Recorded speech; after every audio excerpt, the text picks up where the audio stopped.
Hi hello dears, welcome back to is online tuition. അപ്പോൾ ഇന്ന് നമ്മൾ നോക്കുന്നത് SLC ഹിസ്റ്ററിയിലെ ചാപ്റ്റർ 1 ഹ്യൂമാനിറ്റീസ് എന്നുള്ള ചാപ്റ്ററിലെ essay ക്വസ്റ്റ്യൻസ് ആണ് നമ്മൾ ഇന്ന് ഡിസ്കസ് ചെയ്യാൻ വേണ്ടി പോകുന്നത്.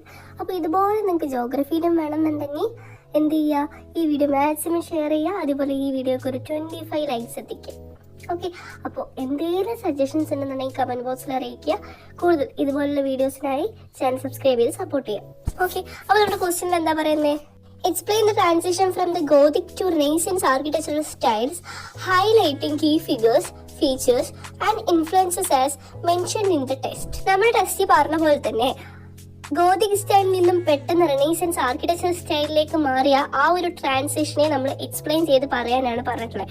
അവിടെ എന്താ പറയുക, അവരുടെ കീ ഫിഗേഴ്സ് ഉണ്ടാവാം, ഫീച്ചേഴ്സ്, ഇൻഫ്ലുവൻസസ്, ഇതൊക്കെ ഉൾപ്പെടുത്തിയിട്ട് വേണം നമ്മൾ എന്ത് ചെയ്യാനായിട്ട്, എഴുതാനായിട്ട്. അപ്പൊ നമ്മൾ എന്തൊക്കെ എഴുതാ?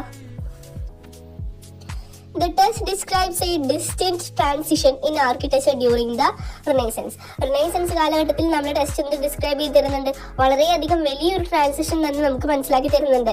ഒന്ന്, ഡിപ്പാർച്ചർ ഫ്രം ഗോതിക്കിൽ നിന്ന് ശേഷം. Renaissance architecture marked move away from the medieval Gothic style.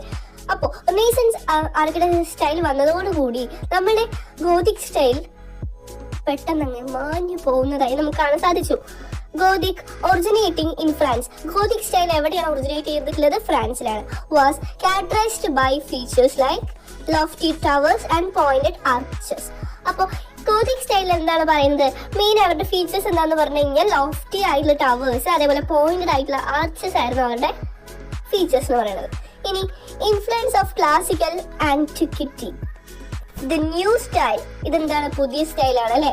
Pioneered by Filippo Brunelleschi, drew heavily from ancient Greco-Roman classical architecture. അപ്പോൾ ഇതിലെന്താ പറയുന്നത്? ഫിലിപ്പോ ബ്രൂണലെസ്കിയാണ് കൊണ്ടുവന്നത്. ആൾ എന്ത് ചെയ്തിട്ടുണ്ട്? Ancient Greco Roman classical architecture ഇതിനകത്ത് കൂടുതലായിട്ട് ഉൾപ്പെടുത്തിയിട്ടുണ്ട്.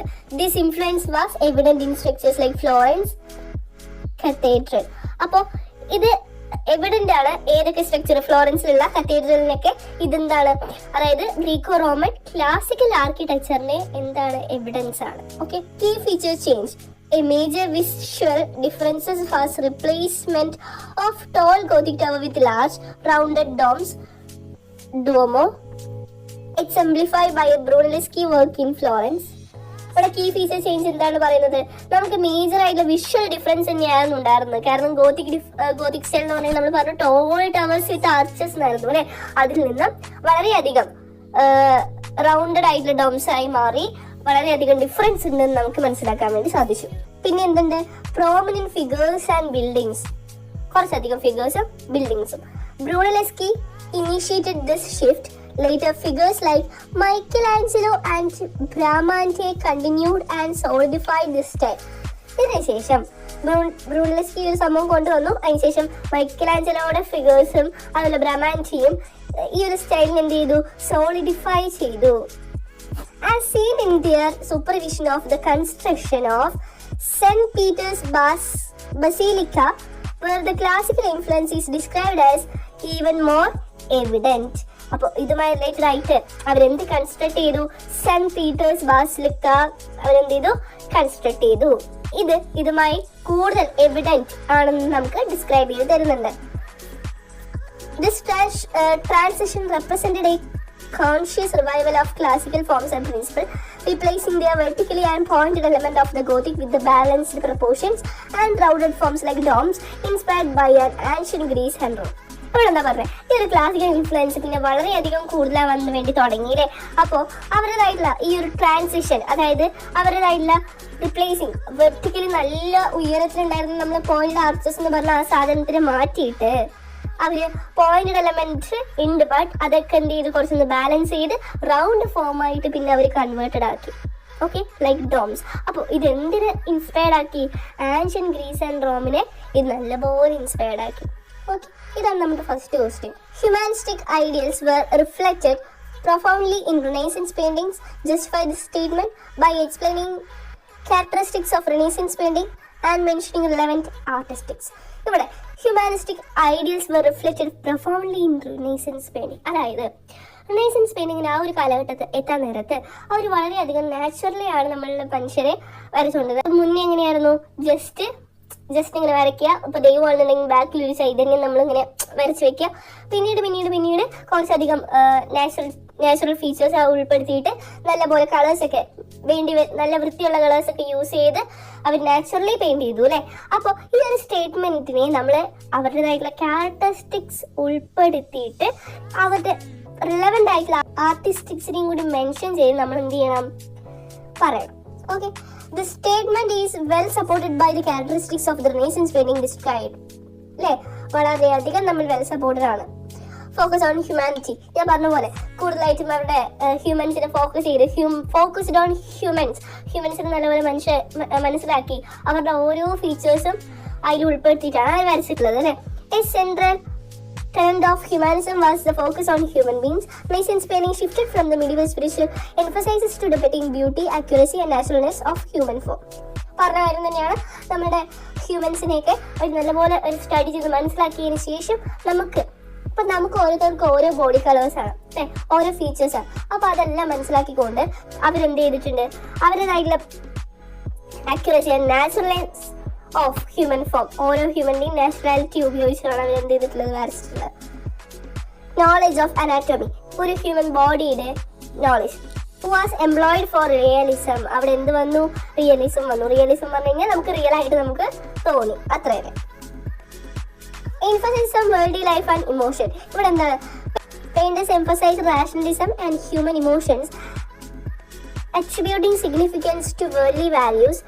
Leonardo's Last Supper vividly portrays disciples' emotions.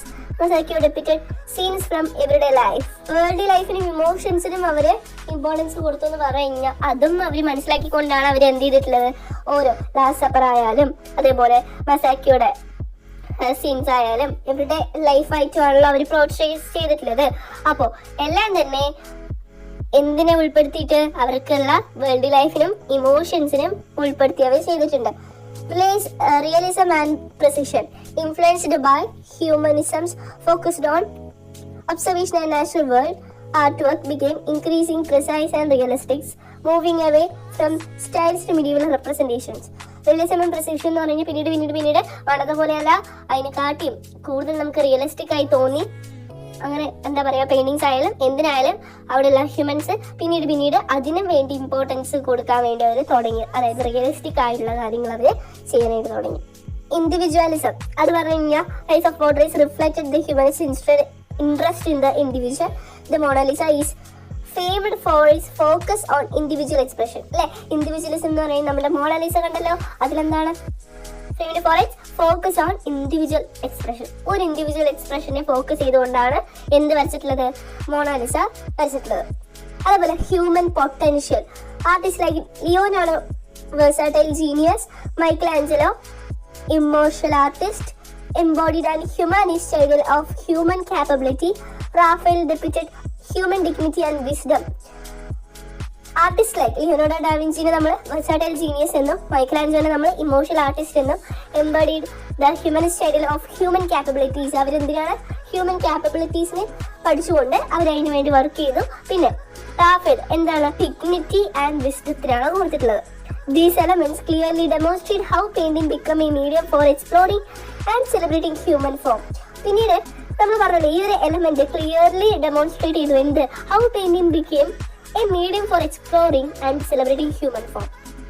അല്ലേ, നമുക്ക് ഒരു ചില പെയിന്റിങ്സ് കണ്ടെങ്കിൽ നമ്മളതിൽ ഡെപ്തായിട്ട് നമ്മളതിൽ ആലോചിച്ച് നമ്മൾ ആ സംഭവത്തിൽ എന്ത് തീമാണ് നമുക്ക് തരേണ്ടത് നമ്മൾ ആഴത്തിൽ ഇറങ്ങി പോലെ, അതുപോലെ തന്നെ ഇവിടെ സെലിബ്രേറ്റിംഗ് ഹ്യൂമൻ ഫോംസിന് വേണ്ടി ഈ ഒരു എലമെന്റ്സ് വളരെയധികം ക്ലിയർലി ആയിട്ട് നമുക്ക് ഡെമോൺസ്ട്രേറ്റ് ചെയ്ത് തരുന്നു എന്നാണ് നമുക്ക് പറഞ്ഞു തരാനുള്ളത്. ഹ്യൂമൻ ഫോം മാത്രമാണോ, അല്ല, emotion, intellect and worldly existent core aspect of humanism. നമ്മുടെ ഹ്യൂമാനിസത്തിലെ ഹ്യൂമൻ ഫോം ആയാലും ഇമോഷൻ ആയാലും ഇന്റലക്ട് ആയാലും വേൾഡ്ലി എക്സിസ്റ്റൻസ് ആയാലും കോർ ആസ്പെക്ട് ആയാലും എല്ലാം തന്നെ നമുക്ക് ഈ ഒരു പെയിന്റിങ്സിൽ നിന്ന് നമുക്ക് എന്ത് ചെയ്യുന്നുണ്ട്, കിട്ടുന്നുണ്ട്.